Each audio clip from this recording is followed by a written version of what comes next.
showing we don't need roads. Mr. Neeson, an honor to see you again, sir. How are you? You too. How you keeping? I'm keeping so well. We got to get you out to Chicago sometime, man. We gotta go out together. Would love to.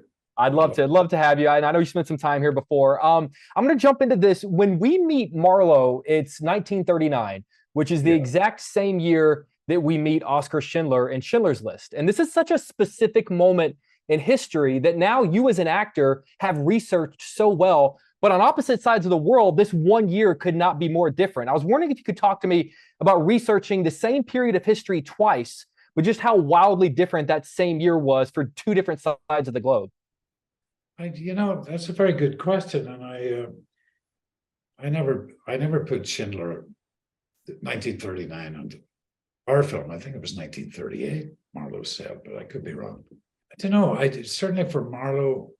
Look, I'll tell you the truth. For Schindler, there's so many books written about the Holocaust. So many.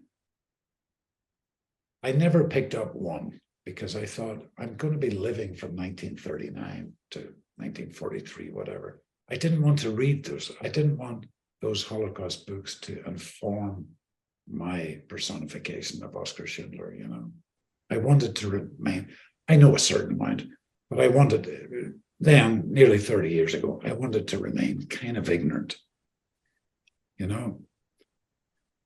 Marlowe, I'm an avid reader. I've been for many, many years. And then I discovered this amazing writer. He has 6, 7 novels written based on Philip Marlowe. I thought they were extraordinary. I thought they were absolutely extraordinary. And I think it was Neil who said, look, let's encompass Hollywood then too. Let's make that an element of our story, which was very genius of Neil, I think. And, Hollywood then, I can imagine, was full of all sorts of shady characters, and intrigue and crime, I'm sure. Right. I'm a huge film fan, and what I loved about this movie, and this is such like a pretentious film critic thing to say, but they really don't make movies like this anymore. The great sort of film noir kind of thing, and you're so natural in it. It made me think that you would be the perfect actor in those old 1940s detective movies. Is there an aspect of old school era Hollywood back in the day in movie making you most wish you could have experienced? Well, I'll tell you, I would have loved to have been a contract player. I would love to have been part of John Ford's stock team of actors, That included Wayne and Ward Bond, and there was a bunch of them that were always in John Ford's. I would have loved that. I remember saying it to Angelica Houston once, too. I said, I would love to have been in that stable, like hopefully with your father, and certainly with John Ford, And, growing up, sure, you may have been the same. I'm a lot older than you, but, our little black and white TV in our living room in my hometown in the north of Ireland, every Sunday afternoon, there seemed to be a film noir movie with Alan Ladd or John Garfield, Mitchum. There was any number of them. And they always seemed to have trench coats turned up and trilby hats, and it was raining. And I loved them. So in a way, I kind of grew up with that Philip Marlowe-esque character, I love it so much. I'm going to shift gears for just a second because I'm working on a tribute piece to the great John Williams, who said that Indy 5 is likely going to be the last time he scores a film. And between his gorgeous Oscar-winning score for Schindler and then Duel of Fates for Star Wars, which I think is one of the most beautiful pieces of music ever written. I love Duel of Fates. You've been on screen for some of his best work, and I was wondering if you wouldn't mind just talking a little bit about what John Williams means to you, and specifically his work for both Schindler and for Phantom Menace. Well, I met John, I think, twice. I certainly met him during some of the Schindler, after we wrapped the film and the film came out, I think, I did meet John then. And I very recently watched a documentary that was quite old on the making of Jaws and how important John Williams' soundtrack was when they couldn't get this fucking shark to work. Right? You know that. And Steven's beyond himself trying to think, what do I do? It's not working. Every technical electronic device, sorry, Stephen, we can't get the shot, And then Stephen changed gears with it. We're not, which is great. We don't see the sheriff for the longest period of time. And then John Williams, Stephen's partner, creates this sound that makes that film. And I say that he made that film. Of course, Stephen's fucking great. I know he is. But John did. And look, 52 Oscar nominations. Hello. Isn't that crazy? I mean, and I have to say, it still makes me tear up.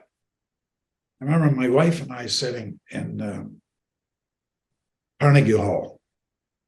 Yitzhak Perlman was giving a recital, and we were sitting maybe 5 rows back in the middle. I hate sitting in the middle. I always try and sit at the aisle, but we saw this amazing man walking out with his polio-ridden legs and this little violin.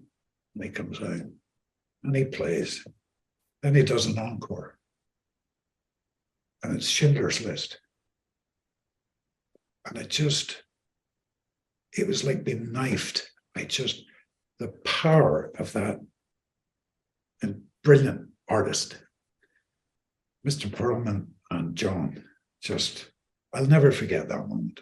And my wife didn't either. I know she did. We talked about it afterwards. It was just one of those moments she would remember. Where were you when Kennedy was shot? This, that, when man first stepped on the moon. And seeing that concert and hearing that sound that you were part of, you were in the film, you know. I'll never forget that. There's a great story where John Williams told Steven Spielberg, I heard this story, I hope it's true, and Yes. said, I don't think, I'm not the right composer for this. I'm not good enough for this project. And Spielberg said, maybe so, but everyone that's better than you is dead. And I kind of feel like that's true. Yeah, I think you're right. Though I've got to say, then I'll leave the John Williams stuff behind. When you think of the great John, you think of the Raiders March, you think of the Star Wars theme, you think of Jaws, you think of the E.T., of E.T. and Elliot flying in front of the moon. But Duel of Fates it tracked on the Billboard top charts. I mean, when it came out, that is one of the most incredible. I run to that. I work out to Duel of Fates. That's how great that piece of music is. Are you a fan of that as well? I'm embarrassed to say I don't know it. Oh, Duel of Fates is the epic music that plays when you are fighting Darth Maul at the end of Phantom Menace. I beg your pardon. I beg your pardon. Yes. Okay. I'm having trouble recalling it because anytime I watch it, I think, oh, that's stupid. I should have done this when I should have done that.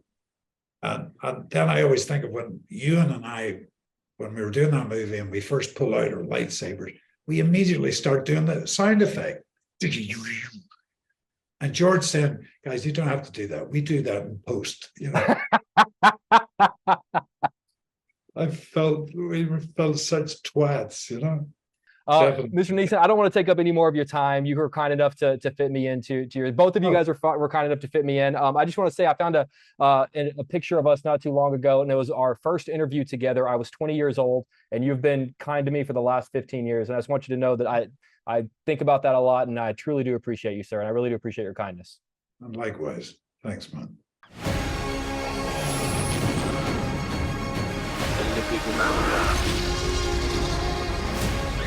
Where we're going, we don't need roads.